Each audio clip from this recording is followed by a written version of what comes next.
crap, okay?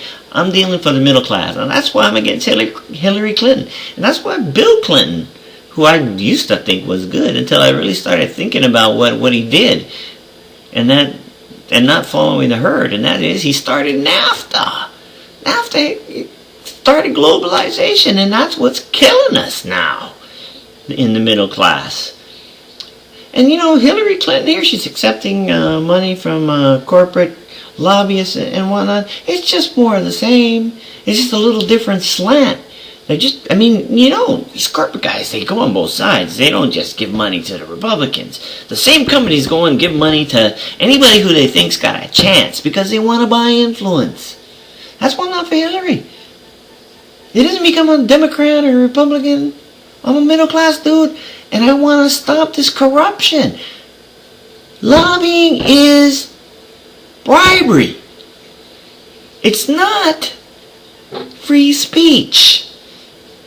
If I get pulled over by a police officer and I say, hey, why don't we go to the country club and discuss whether I really committed a crime?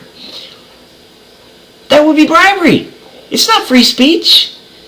Yet, somehow these courts find it to be free speech.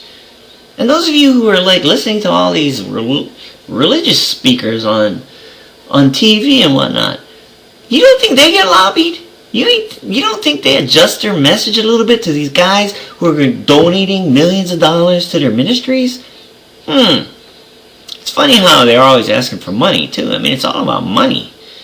Hey, I believe in love and good and evil and light and dark and, yin and yang and all that. But think about the fact that these guys aren't, totally honest.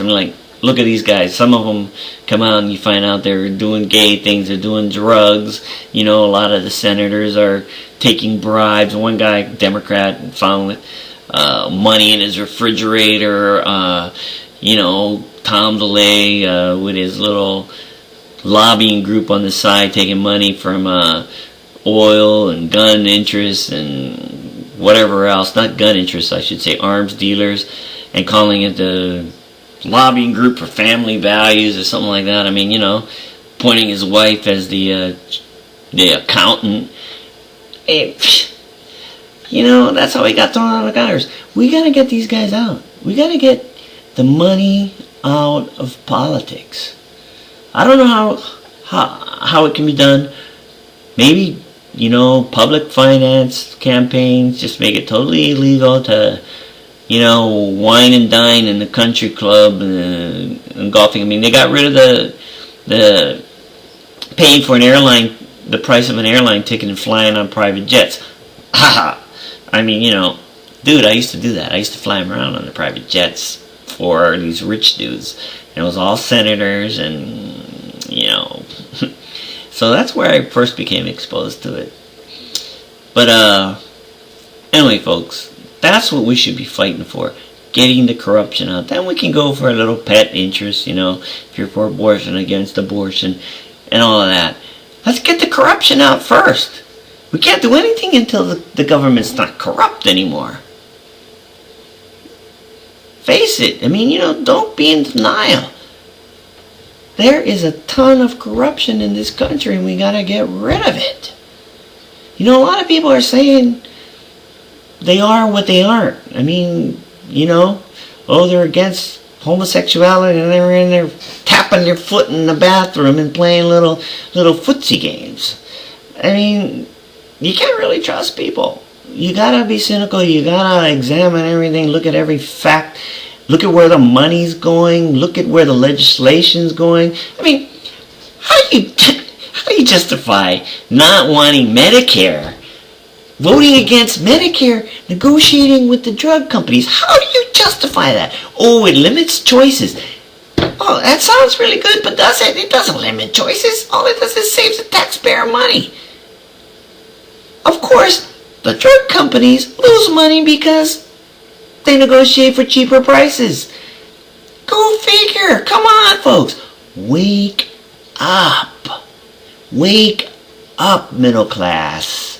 We gotta vote for politicians who aren't taking money. I'm against Hillary because she is taking money. The only guy raising money, $25 at a time, is Barack Obama. Also, Barack Obama, and I'm for him just because of what he's doing, no other reason, also said that he recognizes that there have been economic winners in this new economy and economic losers, and that we got to level the playing field. Alright?